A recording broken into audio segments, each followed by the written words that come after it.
Saya ulang lagi, ini penting sekali. Jadi latihlah jangan punya gerakan takfiri orang lain dianggap kafir, orang lain dianggap kafir, karena Allah tidak pernah mengusir hambanya. Meskipun apapun salah dia, kata Allah tetap faminhum. Apa? Faminhum. Hum itu rujuknya ke yang depan. Jadi termasuk orang-orang yang saya pilih adalah faminhum zalimul li nafsi. Tetap dia di arena itu. Nisbatnya Islam ya tetap di area Islam itu. Meskipun yang ya kayak warga Indonesia coba. Warga Indonesia itu siapa? Yang terlahir di Indonesia dan berKTP berkartu keluarga Indonesia sudah. Nanti tentu yang bajingan tetap bajingan, yang koruptor tetap koruptor. Tapi menjadi warga Indonesia terus keluar dari warga Indonesia. Tetap warga Indonesia. Kira-kira seperti itulah analoginya. Tetap istofaina, tapi tetap berstatus faminhum dhalim. Tapi rujuknya kan tetap faminhum ikut setengah sangking alladzinas tofaina. Mulane ngaji sing tenanan, kowe ora usah anut khawarit. Khawarit ku opo ngamukan. Sidik-sidik wong liya salah yo apa-apanan. Loh saya juga mangkel be wong dhalim. Semua orang soleh mangkel be wong dhalim, tapi ya dihukum saja. Misalnya dalam Islam ada qisas, ada had. Ada hadul qadzaf, hadus sariko, ya hukuman saja, tapi hukuman itu tidak bisa menghilangkan status.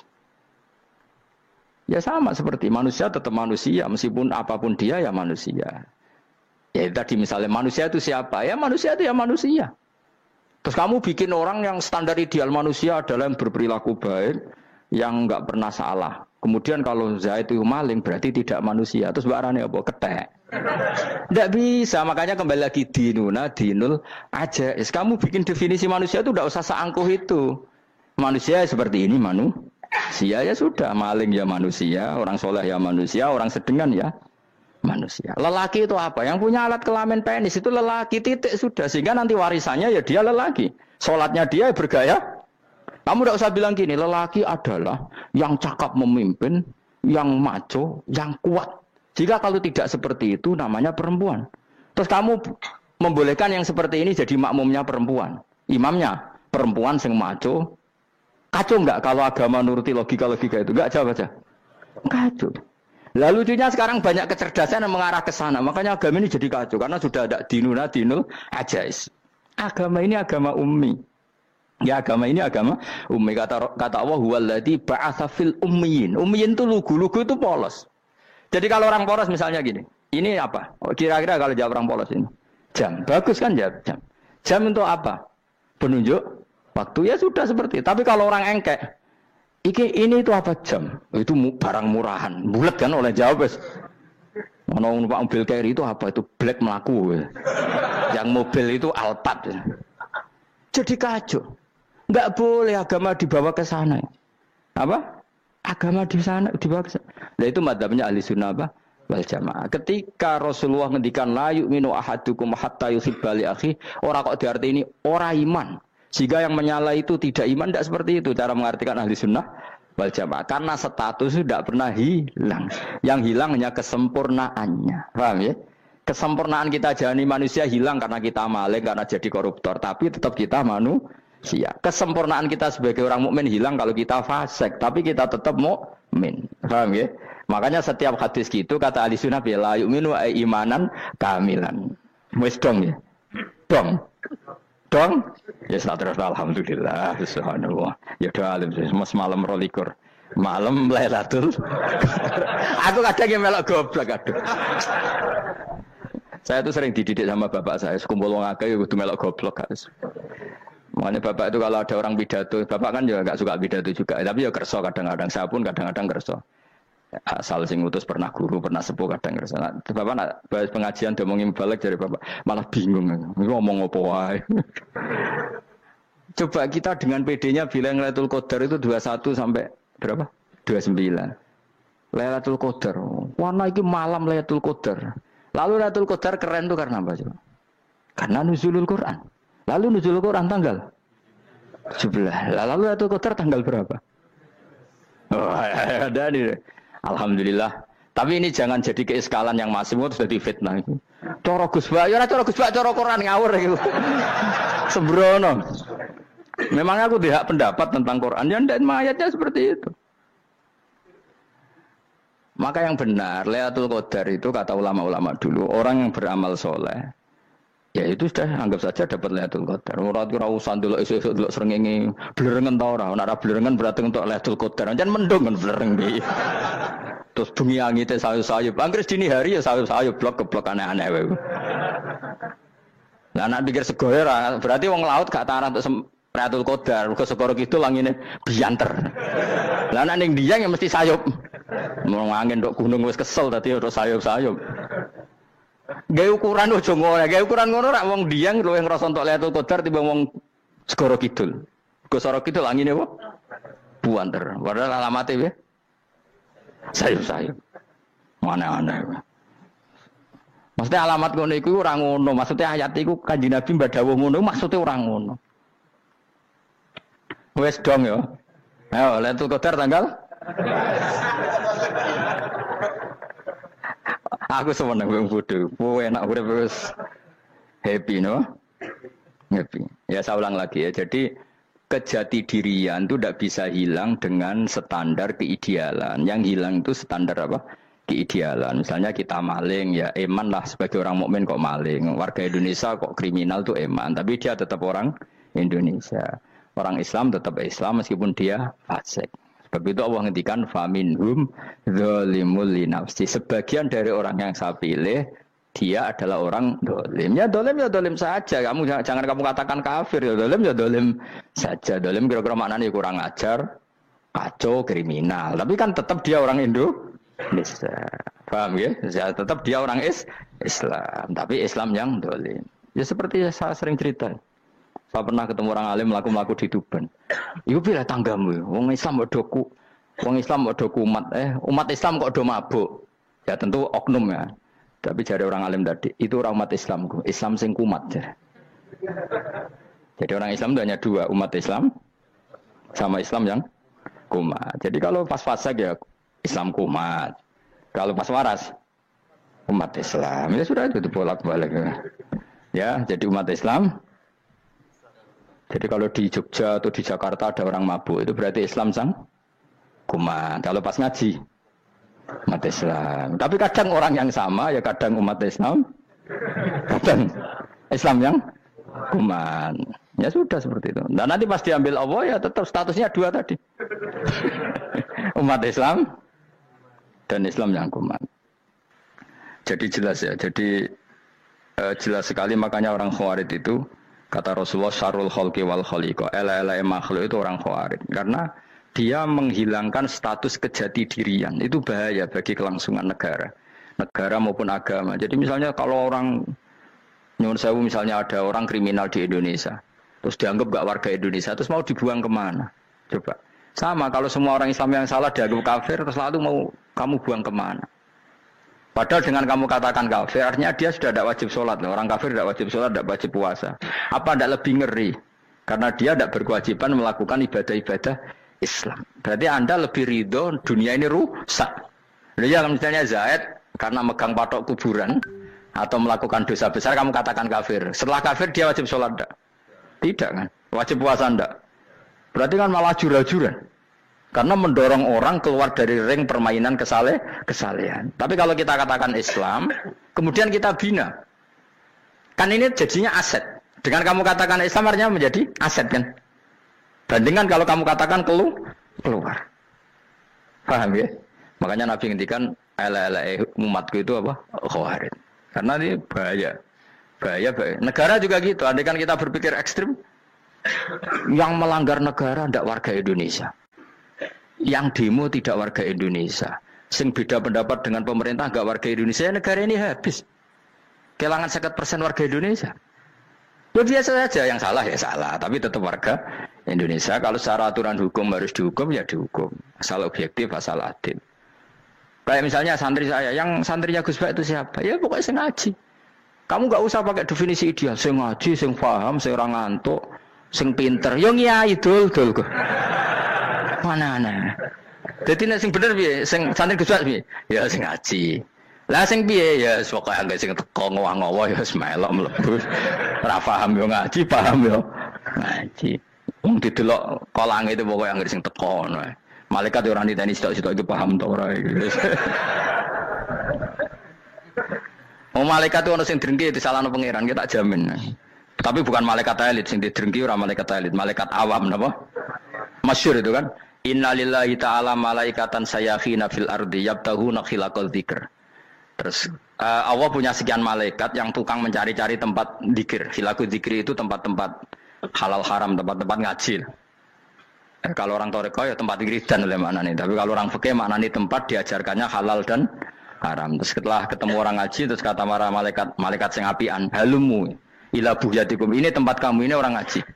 Kemudian ada malaikat yang agak hasud, tapi entah gimana hasudnya. Pokoknya bilang gini, itu ada orang yang datang ke situ tidak niat ngaji, nyari temannya. Kebetulan temannya itu ngaji. Maka ya Allah, itu jangan masukkan kategori yang ngaji, karena dia nyari situ, nyari temannya. Kebetulan temannya itu ngaji. Tapi apa kata Allah? Hum alqaumu la yasqa bihim jalisuhum. Wes ngono lah, asal melok gabung tak sepuro kata Allah. Hum alqaumu la yasqa bihim jalisuhum.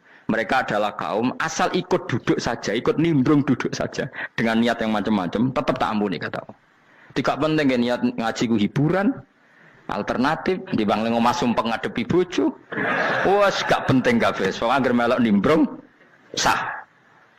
Enak loh. Nah, ya alhamdulillah. Sauni-unimu. Jadi agama itu pokoknya jangan kulino merubah kesestatusan. Makanya itu hebatnya ahli sunnah napa wal jamaah. Setiap ada hadis la imana liman la ahdalah. Tidak ada iman bagi orang yang enggak nepati janji. Semua ahli sunnah nafsiri mana? Tidak ada iman sempurna, tapi dia tetap mukmin, cuma tidak sempurna. Tidak dihilangkan status mukminnya. Masa orang Indonesia kalau maling enggak orang Indonesia? Lalu kamu buat kemana dia? Ya tetap dia orang Indonesia. Meskipun tidak ideal sebagai warga Indonesia, tapi tetap orang Indonesia. Jelas ya. Jadi summa awrasnal kitabal ladzina istofaina min ibadina. Terus orang yang istofaina itu berstatus faminhum zalimul linafsi. Tapi tetap istofaina, tetap orang-orang apa? Pilihan. Karena kita alhamdulillah apapun fase kita dipilih Allah menjadi orang Islam. Alhamdulillah alladzi hadana li hadza ma kunna linahtadiya laula an hadana Allah. Dan kita alhamdulillah dengan segala kekurangan kita tetap dipilih Allah menjadi muslim. Ora terima muslim pembawa jalalan, enggak keren ta Mas. Jasa napa? Jasa. Muslim pecinta Lailatul Qadar. Meskipun salah tanggal. Ayo gumun wae wong. Gak tau mikir ono to kan? Iya, soalnya aku lah ya yakin Lailatul Qadar tanggal 21. Karena suara mayoritas suara Tuhan. Kula ya melok goblok kan. Kula nek anggar malam 21 ya wiridanku tak tambah. Meskipun aku ya rada eskal tapi Gusti niku suarane tiyang kathah nderek mawon. Oh, inna anzalnahu fi lailatul qadar. Quran itu tak turunkan pada malam. Jadi normalnya Lailatul Qadar itu berbarengan dengan malam.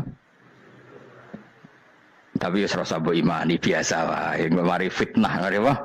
Nah biasa. Yang jelas Lailatul Qadar itu bisa kapan saja. Nah ulama dulu bilang ya bisa kapan saja. Cuma kata ulama-ulama bisa saja diturunkan di tanggal itu. Ya bisa itu karena memang nuzulul Quran itu kan tidak semuanya di tanggal 17 sebetulnya. Jadi di mana-mana itu ada simbol-simbol yang dipakai. Istilahnya tanggal 17 itu simbol. Memang kebetulan ada yang tanggal 17. Tapi kita tahu kan yang turun di Haji Wada juga banyak. Coba Haji Wada tanggal berapa? 9 Arafah. Bulan apa? Dzulhijjah. Dan banyak ayat turun Isra Mi'raj misalnya. Ayat Isra Mi'raj turun bulan apa? Rejab kan? Ibu yang ngaji dora hatam kecangkeman. Jadi Quran itu tidak hanya turun di Ramadan. Ya biasa saja, makanya kayak saya itu kan biasa ngaji Quran, ya setiap saat anggap Lailatul Qadar. Cuma kita ya ikut umumnya orang, Lailatul Qadar itu tanggal 21, 23. Aku lah senang malaikat yang bagian panitia itu ben jelas fokus di tanggal itu. Tapi kamu jangan pernah berpikir menafikan hari-hari lain bagi ulama tertentu, bagi wali-wali tertentu. Mereka ngalami Lailatul Qadar kulalailah. Banyak wali yang bilang, saya ngalami Lailatul Qadar kulalailah. Maksudnya, karena kulalailah zaman Nabi itu pernah dituruni Quran. Dan semua itu artinya Lailatul Qadar. Tapi tentu ada simbol. Kayak kemerdekaan Indonesia itu dimulai tanggal berapa? 17 Agustus. Sebetulnya ya enggak. Ketika Jepang kalah itu ya sudah merdeka. Dan daerah tertentu sudah lama dulu merdeka kayak Aceh. Karena dia tidak merasakan dijajah Belanda.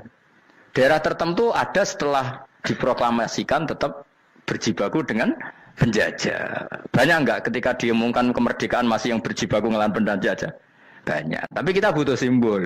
Jadilah kita ngambil 17 Agustus. Ngono kok ra iso. Jadi tanggal itu ada tanggal hakiki, tanggal simbol. Meskipun yang hakiki ya simbol, simbol ya hakiki. Dong ya.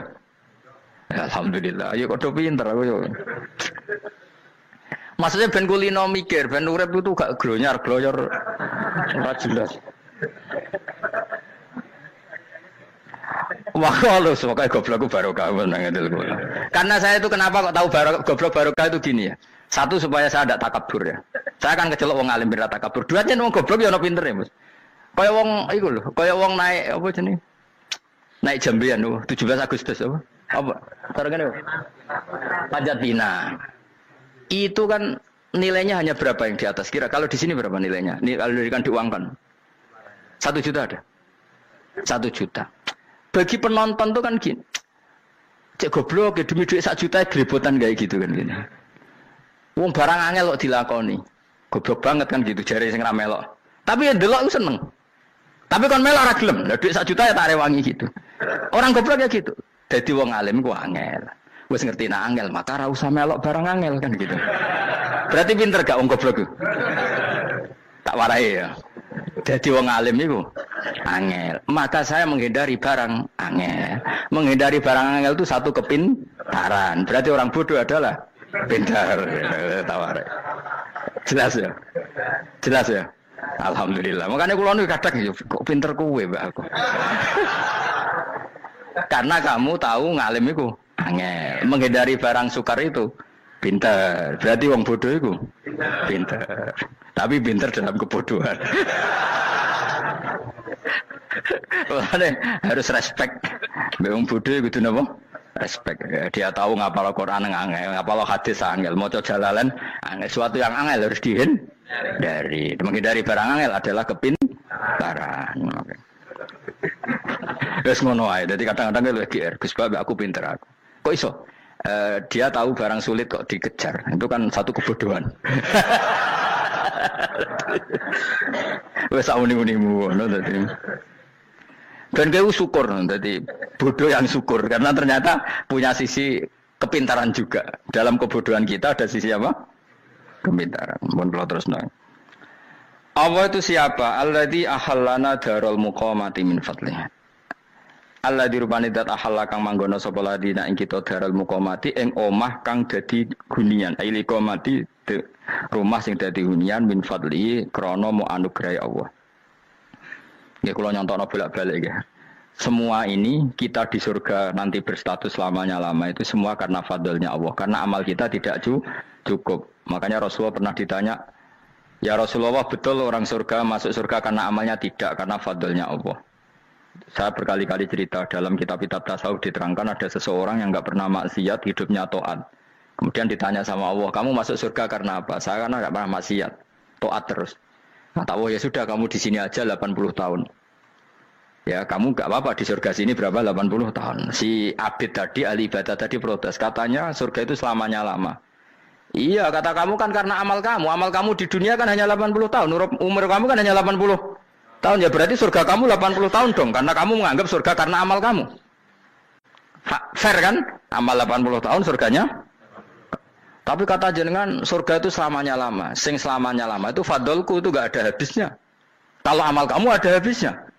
Terus kata orang tadi, ngimpun Gusti kula mbusga fadole jalan, gak aku kecewa jare. Jadi orang itu harus pakai logika. Makanya agama ini ojo nuruti cerdas sing enggak punya sanad. Lalu gunanya amal apa? Kalau kita masuk surga mergo fadhole pangeran, bocah kok geblek gendeng campur gak di sanad. Kita ini punya sanad dari guru-guru kita. Kalau semua surga Allah mensifati itu min fadli, ada unsur fadlnya Allah meskipun kita ngamal. Karena tadi kalau karena amal kita hanya sak soleh-solehmu 80 tahun. Iku enak soleh terus. ABG puber pacaran tua dadi mubalek ya to ora. Ayo ngaku ae. Tuane delok nduang dutan gede-gede sunah Rasul. Coba wapir suwi bareng Islam anyaran sudah dimubalik banyak. Artinya enggak 80 tahun total kita jadi orang apa? Soleh. Mustafa teteng soleh ya lagi gayane saya khusyuk. Bisa numpak trail gaul. Untung rokono Harley di sini. Nah, kalau karena amal kita berarti kita di surga hanya 80 tahun. Terus kata Allah, ya, tapi kata jenengan surga selamanya lama. Yang selamanya lama itu fadl saya. Anugerah saya itu tanpa batas. Makanya kita tetap yakin kita seperti ini nanti di surga itu kabeh fadlih Allah. Seperti nas di sini apa? Alladzi ahallana darul muqamati min fadli. Bukan karena amal tapi apa? Min fadli. Bahwa amal kita itu ikut dipertimbangkan iya, tapi ya termasuk yang dipertimbangkan, bukan segala-galanya. Yang paling menjadi abadi di surga adalah fadlih Allah, karena fadl dan rahmatnya Allah itu yang tidak terbatas. Jelas gini ayatnya apa? Alladzi ahallana darul muqamati min fadli. Laya masuna orang kepona ing kita via ing dalam jannah apa nasabun apa kangelan eta abun desi kangelan walaya masuna lan orang menyentuh nak ing kita via fil jannah apa luhu pun apa kerepotan. Iya untuk kesip kepayaan menatapi saking repot. Li ada mitaklifi krana ora anane mukallaf via ing dalam jannah. Ning swarga supaya enak ora perlu traweh, ora perlu macam-macam. Semen kelon nabi dari sing nganggur-nganggur semen kelon. Nak sing soleh-soleh papan atas sowan pangeran sesuai kelas masing-masing napa? Sesuai apa? Kelas masing-masing. Nah sing kuapok melarat menawa numpak ampat ngalor gitu tuwabrakno bariku njaluk meneh tuwabrakno meneh. Saking dendame ning donya ora alpat ra iso numpak. Dadi numpak kan ya templono jurang wae ya. Bariku njaluk apa? Anyar meneh. Bojo ngono sing wayu bawa gentine, buak gentine. Saking dendame di bojo elek ning donya. Serapo bos gak masalah ini swarga aman apa? Wa dzikrusani uta nyebut sing kedua atabi'i kang anut lil awali maring sing awal kuwi tasri karo nyeplosno binafsi lan nafekno lugu. Maksudnya nasab manane repot, lugu yo manane repot kok diatafno berarti bener-bener ning akhirat iku ya ora ono repot, ora ono kangelan. Waladina uta wong akeh kafaru kang kafir sapa ladina, iku lagum tetep kedhe ladina naru jahannam mauten neraka jahannam. Orang-orang kafir itu pasti masuk neraka. La yukta. Maksudnya kafir dan dengan definisi yang mati alal kufri. Kalau masih di dunia kamu tidak bisa menvonis si A si B pasti kafir karena finalnya adalah di husnul khotimah atau su'ul khotimah. Maka status sekarang. Kita dikatakan mukmin ya sekarang, yang sedang kafir ya sedang kafir. Bisa saja yang sedang fasik nanti mati soleh, yang sedang soleh nanti mati fasik. Makanya kita enggak berhenti doa apa ya muqallibal qulub tsabbit qalbi ala dinik.